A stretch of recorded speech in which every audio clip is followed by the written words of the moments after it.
Hello दोस्तों, दिन भर के खबरें देखेंगे बीबीसी पे, बीबीसी दुनिया में। और इसमें सच कितना है, झूठ कितना है, ये भी बताएंगे। बीबीसी दुनिया में आज देखिए, खतरों के बीच कैसे गजा की कहानी बता रही एक लड़की। जमीनी हमले की इसराइल की तैयारी। इसराइल की बमबारी के बीच गजा से मिस्र में दाखिल होने की आस में रफा बॉर्डर पर जुटे फलस्तीनी। बताएंगे आपको इन हमलों के बीच गजा में कैसी है जिंदगी, वहां की एक लड़की की जुबानी। स्वागत है आपका बीबीसी दुनिया में। मैं हूं सारिका सिंह। कितनी मुश्किल होगी इसराइल की जमीनी कार्रवाई, करेंगे बात, लेकिन पहले हेडलाइंस। सेम सेक्स मैरिज को क्या मिलेगी कानूनी मान्यता? 5 जजों की संविधान पीठ कल सुना सकती है फैसला। केंद्र सरकार ने किया है विरोध। रूस और चीन की बढ़ती करीबियां। रूस के विदेश मंत्री सरगेई लावरोव और चीनी विदेश मंत्री वांग यी की बीजिंग में मुलाकात। यूक्रेन पर हमले के बाद रूस और चीन के बीच बढ़ा है आर्थिक और सैन्य सहयोग। ओलंपिक खेलों में क्रिकेट भी हुआ शामिल। इंटरनेशनल ओलंपिक कमेटी ने किया फैसला। साल 2028 में लॉस एंजलिस में होने वाले ओलंपिक में क्रिकेट समेत 5 खेल होंगे शामिल। इनमें से कुछ अहम खबरों की चर्चा आज बीबीसी दुनिया में।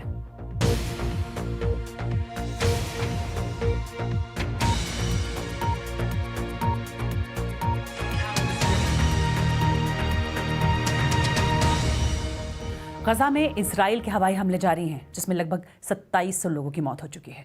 इसराइल का रुख आक्रामक है और गजा से लोगों का पलायन जारी है, लेकिन उन्हें कहीं पनाह नहीं मिल रही है। कवर स्टोरी में आज इसी की बात।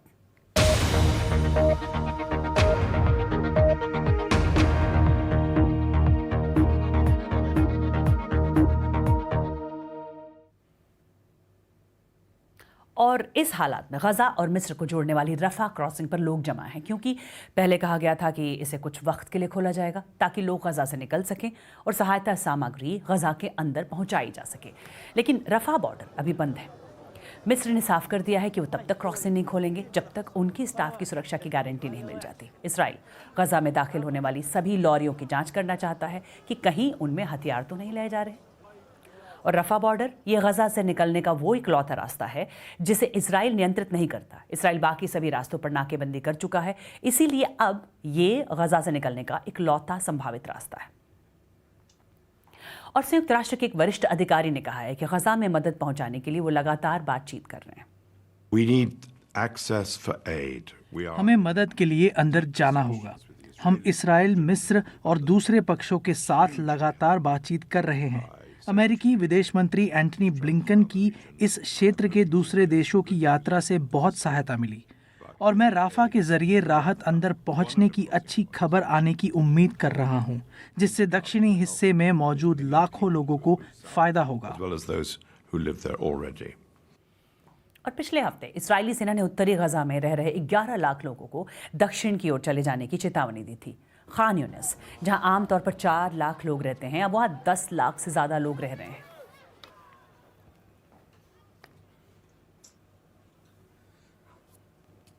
और इस बीच इस्राएली प्रधानमंत्री बेंजामिन नेतन्याहू ने हमास को पूरी तरह खत्म कर देने का वादा किया है और उनकी सेना गजा में बड़ा हमला करने की तैयारी कर रही है। लेकिन इस्राएली सेना को किस तरह की चुनौतियों का सामना करना पड़ सकता है, बता रहे हैं बीबीसी संवाददाता जॉनथन ली। ये वो हैं जिनके खिलाफ इसराइल ने अब जंग का मोर्चा खोल दिया है। हमास, जिसने पिछले हफ्ते सीमा पार की और महिलाओं, बच्चों समेत कई लोगों की हत्या कर दी। हमास के अधिकतर लड़ाकों के लिए ये एक सुसाइड मिशन था।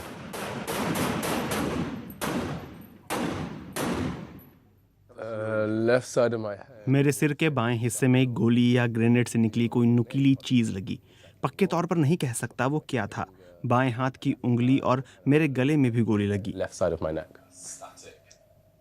लंदन में पले बड़े ओआव इस जंग में हताहत हुए शुरुआती इस्राएली सैनिकों में से एक हैं और वो आखिरी नहीं होंगे। हमें उनकी पहचान जाहिर नहीं करने के लिए कहा गया है। उन्होंने कहा कि इस्राएल की लड़ाई एक अलग ही तरह के दुश्मन से है। यहूदियों को मारना उनका एकमात्र मकसद है। उन्हें इसके बाद अपने घर नहीं लौटना है। वो रास्ते में ज्यादा से ज्यादा लोगों को मारना चाहते थे। वो ऐसा करते हुए मारे जाते हैं। ये उनके हथियारों की एक झलक है। इसराइल जब्त किए गए हथियार पत्रकारों को दिखा रहा है। उनका कहना है कि हमास जितने हथियार इसराइल के भीतर लाया था ये उसका महज 20% है और इसे ये भी पता चलता है कि इसराइली फौज जब गजा में दाखिल होगी तो उन्हें किस चीज का सामना करना होगा। इसराइल का कहना है कि इनमें से अधिकतर हथियार गजा के भीतर ही बने हैं। क्या आप इसराइली फौज के वहां दाखिल होने के बारे में चिंतित हैं? I'm not worried. The IDF can deal with everything that stays in that room and more. लेकिन ये तो उनके हथियारों की झलक भर है। Yeah. गजा की इन सड़कों को हमास बेहतर तरीके से जानता है। इसराइली सैनिकों को यहीं जाकर लड़ना है। यहाँ उनके लिए जाल बिछे हो सकते हैं, जगह जगह बम लगे हो सकते हैं और नजर न आने वाली भूमिगत सुरंगें तो हैं ही। इस तरह की लड़ाई में हमास को फायदा हो सकता है। किसी तुरुप के पत्ते की तरह हमास के पास इसराइल के 100 से ज्यादा बंधक हैं। हमास के साथ कैदियों की अदला बदली में मदद करने वाले एक इसराइली अपने संपर्कों के जरिए एक बार फिर कोशिश कर रहे हैं। वो अभी भी बात कर रहे हैं लेकिन मूड में उन्हें नाटकीय बदलाव नजर आ रहा है। शुरुआती दिनों में वो अपनी बहादुरी और इसराइल को अपने हमले से सन्न कर देने की बात कर रहे थे, लेकिन पिछले कुछ दिनों में उनके स्वर बदल गए हैं। वो मरते दम तक लड़ने की बात कर रहे हैं। इसराइल एक बड़े हमले की तैयारी कर रहा है, लेकिन आक्रमण की योजना बनाना अक्सर आसान होता है और उसे अंजाम देना मुश्किल, और अंदर दाखिल होने से ज्यादा मुश्किल होता है बाहर निकलना। इसराइल और गजा दोनों जगह हर किसी के लिए जिंदगी बदल गई है। बीते हफ्ते जो कुछ भी हुआ उसका गजा में रहने वाली एक लड़की की जिंदगी पर भी असर पड़ा, लेकिन वो अपने साथ साथ गजा के लोगों की दास्तान भी बता रही है। बीबीसी संवाददाता जॉन डॉनिसन की ये रिपोर्ट। हम अपना घर छोड़कर जा रहे हैं।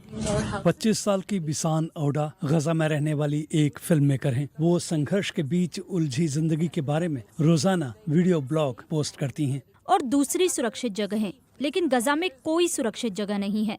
बीते सोमवार इसराइल ने उनके आसपास रहने वाले लोगों को घर छोड़कर चले जाने के लिए कहा। बिसान ने एक नजदीकी अस्पताल में पनाह लेने का फैसला किया। हमारे लिए दुआ करिए। उसी रात इसराइल ने गजा शहर के रिमाल जिले में बमबारी की और उनके आसपास की जगह को मलबे में तब्दील कर दिया। ये पानी की पहली बोतल है जिसमें से मैं पानी पीऊंगी। गजा पूरी तरह नाकेबंदी में है, जिसकी वजह से लाखों दूसरे लोगों की तरह बिसान के पास भी बुनियादी जरूरत की चीजें खत्म हो रही हैं। हमारे पास खाना नहीं है, कुछ भी नहीं है। फिर शुक्रवार को आसमान से एक और चेतावनी आई। इसराइल ने पर्चियां गिराई और उत्तरी गजा के 10 लाख से ज्यादा लोगों को दक्षिण की ओर चले जाने के लिए कहा, और हजारों लोग उस तरफ जाने लगे, लेकिन बिसान नहीं गई। बिसान और उसके परिवार ने उत्तरी गजा में ही रहने का फैसला किया, और उसी दिन अस्पताल से एक और खबर आई। आपको याद है जब मैंने कहा था कि वो लोगों को उत्तरी गजा से दक्षिणी इलाकों में उस रास्ते जाने के लिए कह रहे हैं जिसे वो सेफ रूट कहते हैं? वो एक चाल थी। उन्होंने एम्बुलेंस, कारों और बसों को निशाना बनाया।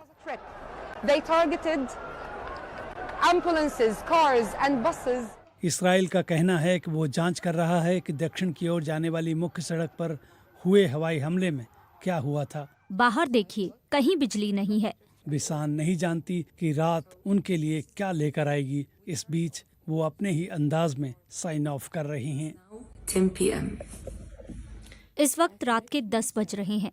मैं अपना सामान अपने बैग में डालकर रख रही हूँ, ताकि अगर रात में हम पर या हमारे आसपास बमबारी हो तो हम तेजी से यहाँ से निकल सकें। ये मेरा रोज का रूटीन है। आपका क्या है, मुझे बताइए। What about yours? Tell me. हमारे लिए दुआ कीजिए। Pray for us. और फ़लस्तीनी प्रधानमंत्री मोहम्मद शताया ने अंतर्राष्ट्रीय समुदाय से तुरंत दखल देने की मांग की है।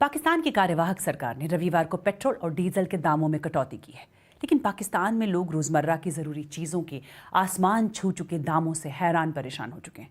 महंगाई के मारे कई परिवारों ने अपनी आप बीती सुनाई। देखिए बीबीसी संवाददाता शुमाइला जाफरी की रिपोर्ट। आर्थिक संकट से जूझते पाकिस्तान में लाहौर के मोहम्मद इमरान की तरह लाखों लोग अपने परिवारों को जिंदा रखने की कोशिश में हैं। इमरान कंस्ट्रक्शन वर्कर हैं। मजदूरी करते हुए गिरने से उनका एक बाजू तकरीबन बेकार हो चुका है। कई महीनों से इमरान अपने मकान का किराया और बिल्स नहीं दे सके, लेकिन उन्हें और उनकी पत्नी साइमा को सबसे ज्यादा फिक्र बच्चों का पेट भरने की है। कभी इतना ऐसे भी हो जाता है कि रात को भी भूखे सोते हैं पानी पी के। खाना यही कहते हैं कि बेटा भी पापा तुम्हारे आएंगे, कुछ फिर लाएंगे, फिर बना लेंगे। इसी आस पे बैठे रहते हैं। कभी ऐसे ही होते हैं कि वो रात को लेट आते हैं इसी वजह से कि यार मैं घर जाऊंगा तो बच्चे कुछ खाने के लिए मांगेंगे। वो मेरे बच्चे इंतजार करते ही सो जाते हैं। आए दिन न्यूज़ पे यही सुन रहे होते हैं, बच्चे, माँ ने अपनी बच्चों को मार दिया, माँ ने ऐसे कर दिया, ये गुर्बत की खातिर। हमारे साथ भी वही कुछ हो रहा है। महंगाई ने सभी चीजों के दाम आसमानों पर पहुंचा दिए हैं, लेकिन खाने की चीजें खास तौर पर मोहम्मद इमरान जैसे खानदानों की पहुंच से बाहर हो चुकी हैं। बच्ची है छोटी, वो मेरी रोज जिद करती है, दूध मांगती है। उसके लिए मेरे पास इतने पैसे नहीं है कि मैं दूध लेके आ जाऊं। अल्लाह ताला से यही दुआ करते हैं कि या अल्लाह या तो कोई वसाइल बना दे या हमें मौत दे दे। वर्ल्ड बैंक की एक रिपोर्ट के मुताबिक पाकिस्तान की 40% पॉपुलेशन इस वक्त गुर्बत की लकीर से नीचे जिंदगी गुजार रही है, यानी उनकी दिन की कमाई $4 या तकरीबन 300 इंडियन रुपीस के लगभग है। पिछले एक साल में हजारों बल्कि लाखों खानदानों का लिविंग स्टैंडर्ड बिल्कुल तबाह हो चुका है, लेकिन गुर्बत का सबसे ज्यादा इम्पैक्ट बच्चों पर हुआ है। दक्षिणी एशिया में पाकिस्तान की आबादी अफगानिस्तान के बाद सबसे ज्यादा तेजी से बढ़ रही है। यहाँ 40% बच्चे स्टंटेड यानी अविकसित हैं और 2 करोड़ बच्चे स्कूल नहीं जा पा रहे। पिछले एक साल की महंगाई ने इन आंकड़ों पर क्या असर डाला है, इसके लिए भी कोई रिलायबल डेटा तो मौजूद नहीं, लेकिन जमीनी स्थिति इस बात का इशारा कर रही है कि इस संख्या में काफी बढ़ोतरी हुई है। पूरा एक साल मेरे बच्चे नहीं गए स्कूल, ना ट्यूशन, बिल्कुल नहीं गए थे। उस्मा के पति कई महीनों तक बेरोजगार रहे हैं। बच्चों के ऊपर बहुत ही ज्यादा असर पड़ा हुआ इस चीज का कि यकीन जाने के मेरे बच्चे कहते हैं मम्मा हमें स्कूल डालें, हमारी बड़ी क्लासें हैं, मम्मा हमें भेजें, मम्मा हमें भेजें, हमें भेजें, हम पीछे रह गए हैं, मम्मा हमने नहीं पढ़ा। उस्मा के पति शहबाज ने अब कर्ज लेकर काम शुरू किया है। ये एक गैर कानूनी कारोबार है जो किसी लम्हे भी उनके बच्चों की जान ले सकता है। कर्जा उठा के तो ये अपने घर में बैठा हूँ, LPG गैस का काम कर रहा हूँ। पहले जब देखते थे लोगों को कि भी ये खतरनाक काम है करते हैं, लेकिन अब मजबूरी के तहत खुद करना पड़ रहा है और घर में बैठ के करना पड़ रहा है। छोटे छोटे बच्चे हैं, डर भी लगता है कि यार ये ऐसे नहीं होना चाहिए, लेकिन क्या करें, मजबूरी है।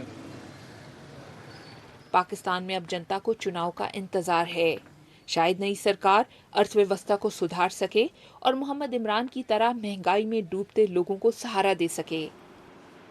मोहम्मद इमरान को कई हफ्तों बाद मजदूरी मिली है, लेकिन सिर्फ इतनी कि वो कुछ और दिन अपने बच्चों को जिंदा रख सकें। Shumaila Jafri, BBC news, Lahore. और क्या पाकिस्तान की हालत श्रीलंका जैसी हो सकती है? BBC संवाददाता शुमाइला जाफरी ने पूछा आर्थिक मामलों के जानकार डॉक्टर खाकान नजीब से।